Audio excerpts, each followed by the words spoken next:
Alright, so today I'm going to go over condensation products.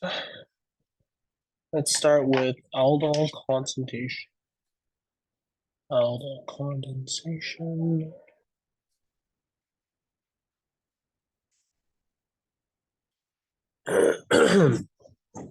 So an aldol condensation connects two carbonyl groups together from the beta carbon and dehydrates the second carbon.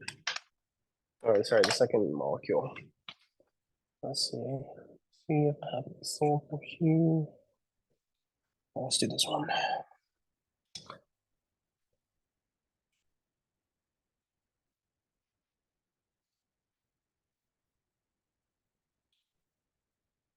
All right. So first we're gonna add a base, pretty strong base. I'm gonna add a oxide here. Due to the acidity of this hydrogen right here, it's a lot more electronegative and more, well, this carbon's more willing to donate a proton. So let's take this hydrogen right here, come back, producing this intermediate state here.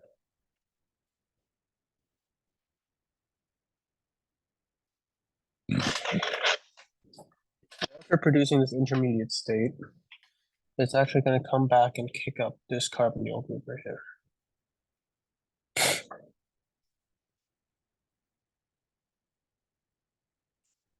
This is going to form a ring where it goes 1, 2, 3, 4, 5. So it's going to make a cyclopentane. 1, 2, 3, 4, 5. That one, there's going to be this carbonyl coming off of it. At 2, there's going to be a ketone. 3, 4, 5. 5 is going to have the kicked up oxygen and the phenyl group. Now, keep in mind that the ethanol is still in the system, the one from right here. It's actually going to pronate this oxygen here, making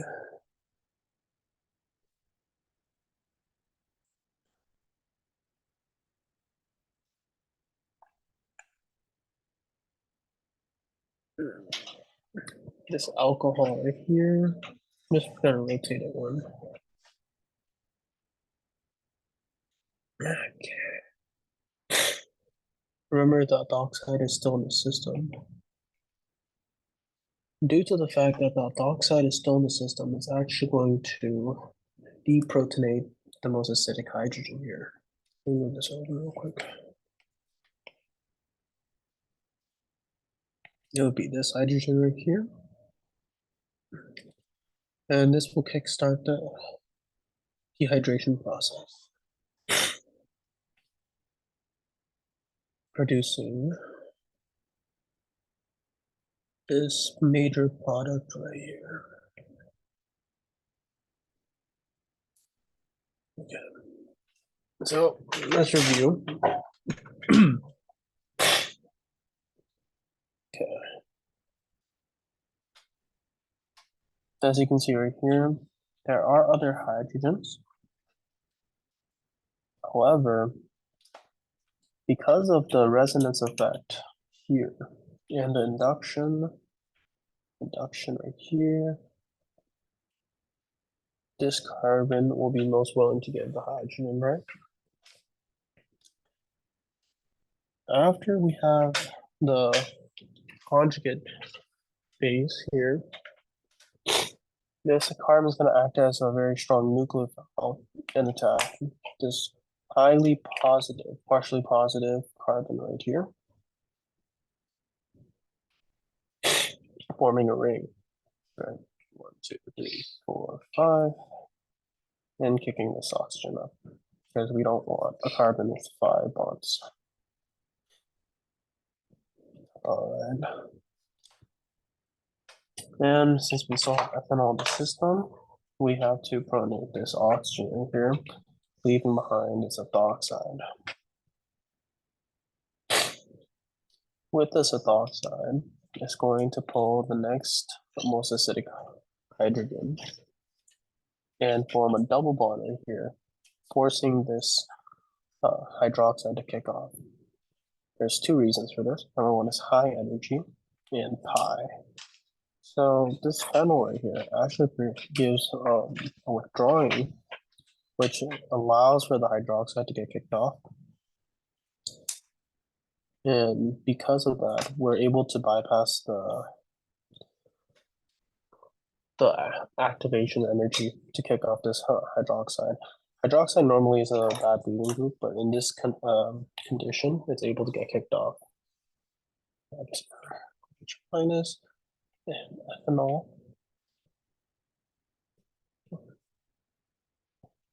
All right. On to the next. Let's see. So the next reaction I'm going to go over is Darzin's condensation. Darzin.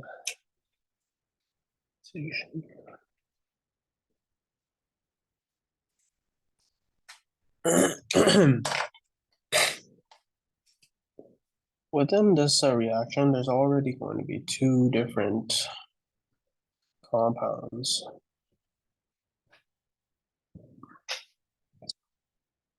As we can see right here,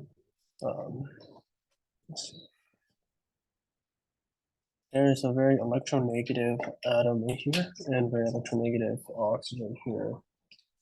So this produces an induction effect and a resonance effect right here, meaning that when we add a very strong base, it's going to pull off this hydrogen right here and not this hydrogen.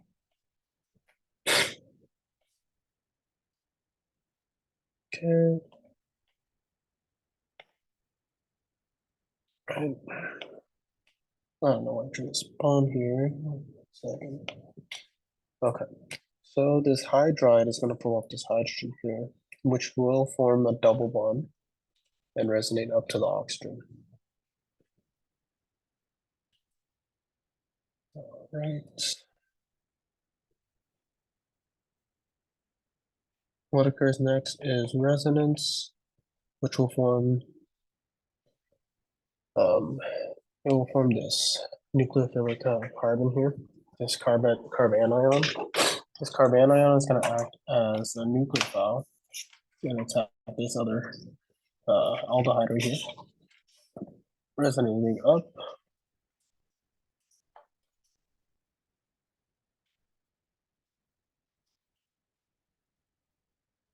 So now we produce this negative oxygen, chlorine, and the ketone is produced.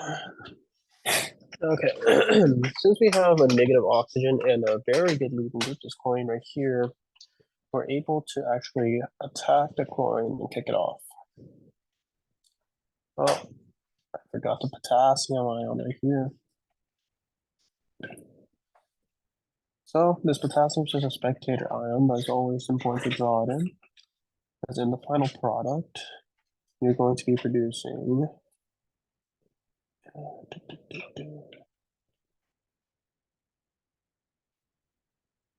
don't forget your stereochem, this epoxide here, and KCl. All right, let's do a different example here. Let's do ketone and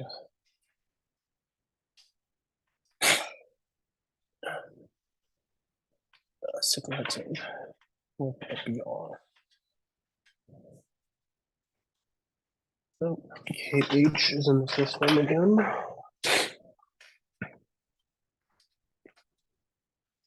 All right. So this hydrogen is the most electronegative, sorry, it was acidic. So I'm going to take that hydrogen right there, producing that enolate.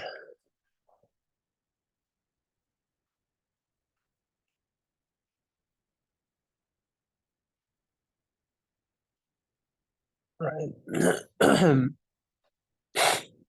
After that, it's going to come back down and produce the carbanion, which will attack this carbonyl here. This will thus make PR and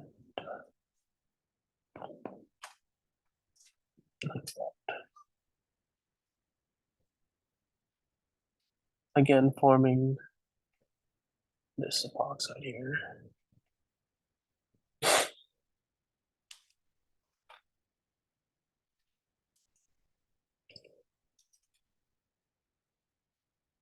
Oh shoot. To count the carbon.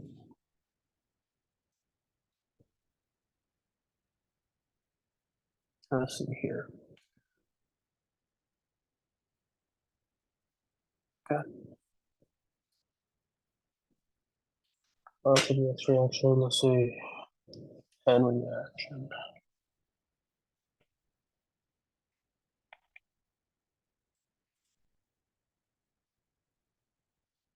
The Henry reaction consists of a nitro group, NO2, with a methyl coming off of it, 3, and a ketone group.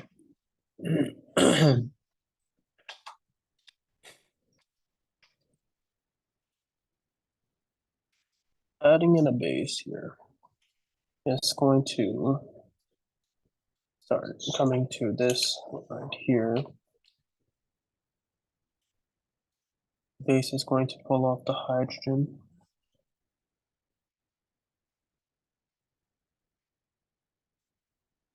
Maybe produce here. So pull off this hydrogen right here, coming back, making that carbanion, which will therefore attack the carbonyl.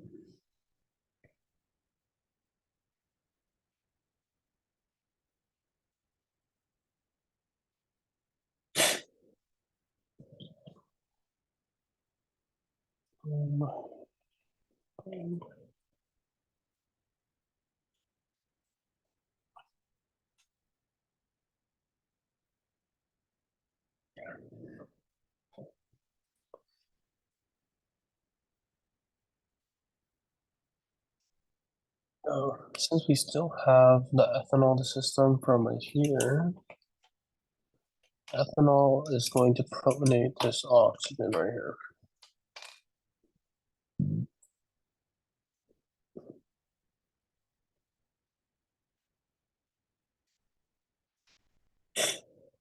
Forming an alcohol group.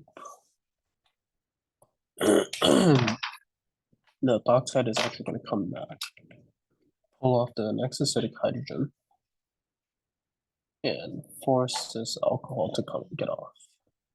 Henry reaction is based off the aldol dehydration process, and keeps this NO2 on the compound.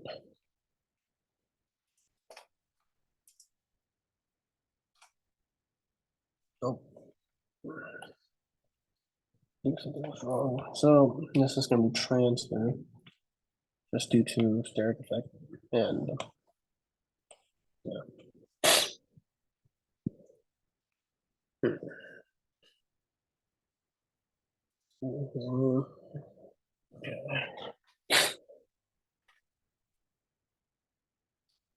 I'll go over 3 more reactions and then come back for review. Next one I'm going to do is Calisen.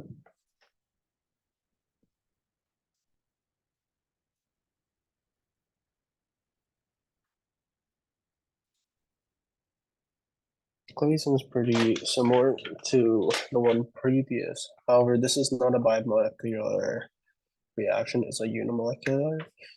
This means that it only requires one compound in the solution, right? So this carbon right here is connected to 3 hydrogens. That's the only area where the base can attack. This will form, oops, got the cleaving arrow here. This will form this carbon ion with one lone pair. Since there are multiple esters in this solution, and now in ethanol as well, this one is going to actually attack the second ester and kick this up, forming this intermediate state here.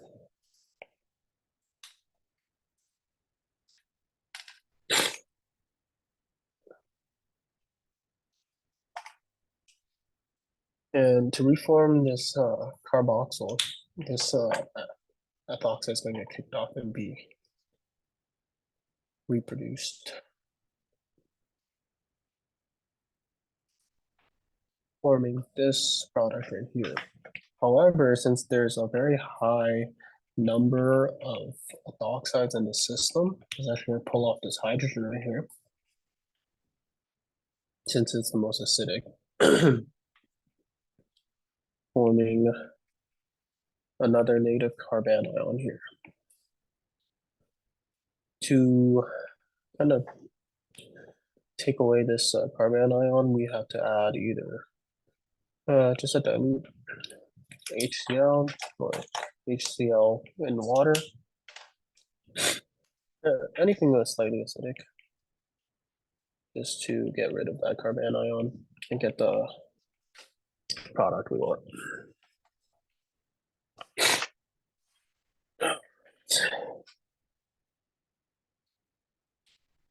That was Calisen, on to Dicon. Dicon condensation.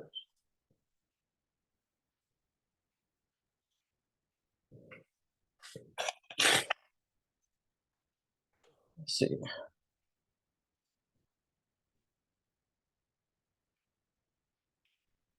These are problems I'm taking from the textbook, so I would recommend looking over the whole problems.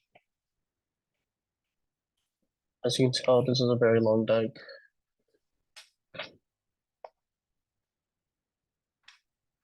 Okay, so the most acidic hydrogen here would either be this one or this one. Let's see, 1, 2, 3, 4, 5, 6, 7.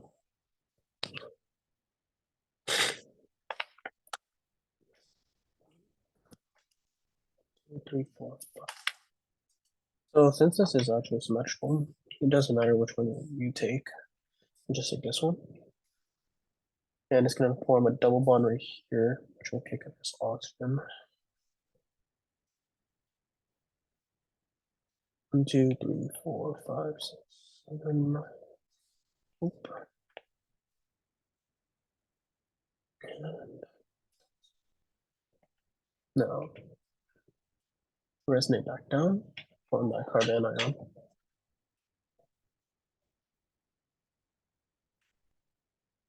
One, two, three, four, 5, 6, 7. Now that we have a strong nucleophile, it's going to attack this one right here, forming a ring. Let's count the carbons here. 1, 2, 3, 4, 5, 6. 1, 2, 3, 4, 5, 6. On one right here, we have this.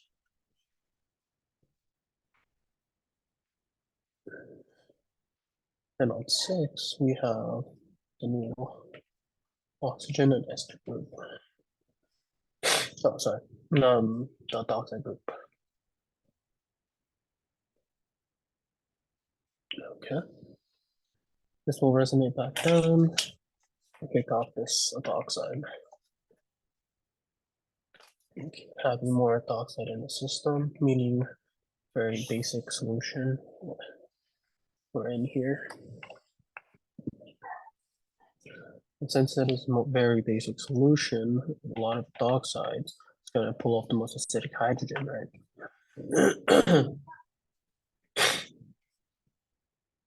All right.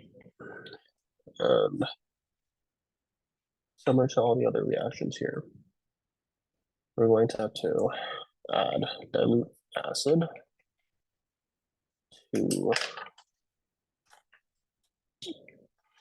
give the carbon back its rightful proton.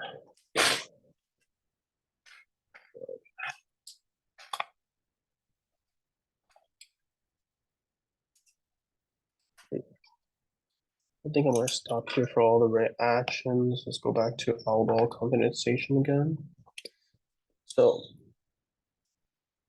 Aldol condensation here has very specific stereochem. Okay.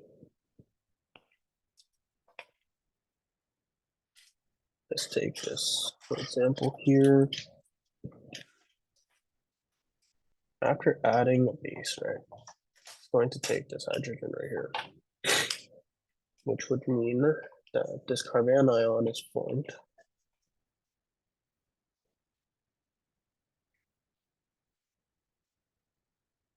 And there's also potassium here. This carbon ion is going to form that double bond, kicking this oxygen up.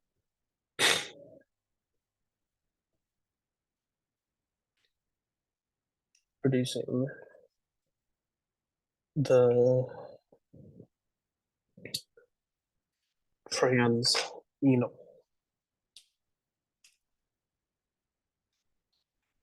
Why is this? Because of this potassium spectator ion is going to, similar to hydrogen bonding, bond to both the double bond and this oxygen, right? Because of the difference in charge. All right. So let's say that there is aldehyde in the solution. This oxygen is going to resonate back down, and it's going to attack the aldehyde, making this right here.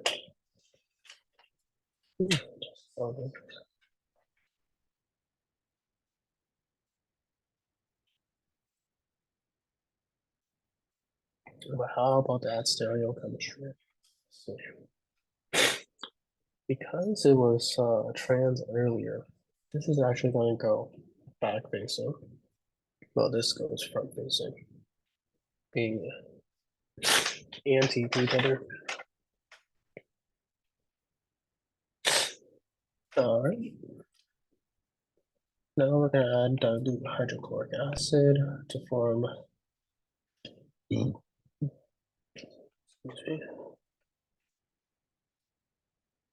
that alcohol group right there. Yep. Since there is no ethoxide or ethanol in the solution, it's not going to form that double bond and dehydrate the compound. Of course, if there was an ethoxide in the solution, like earlier right here, ethoxide here, it would form this double bond at the end, which would mean that there is no necessary stereochemistry. However, let's say that we add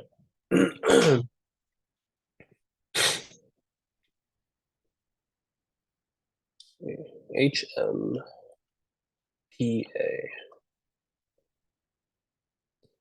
HMPA looks like this. Lithium here.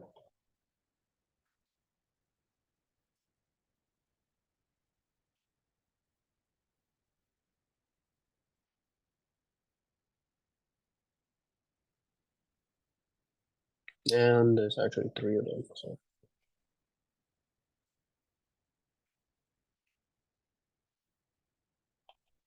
You get the gist, so I'm just gonna draw an R for here. With this one, is actually going to produce still carbanion here. However, once we get to this step right here,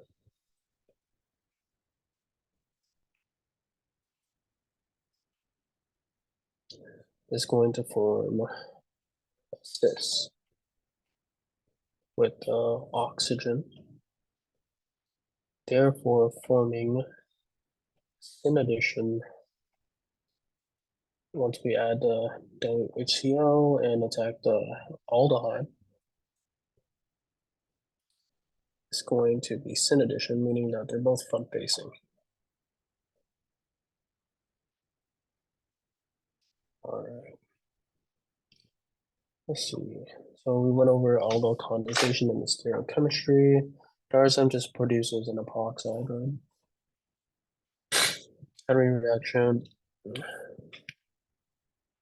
Okay. I'm gonna stop it here, and then I'm gonna go on to Robin emulation after.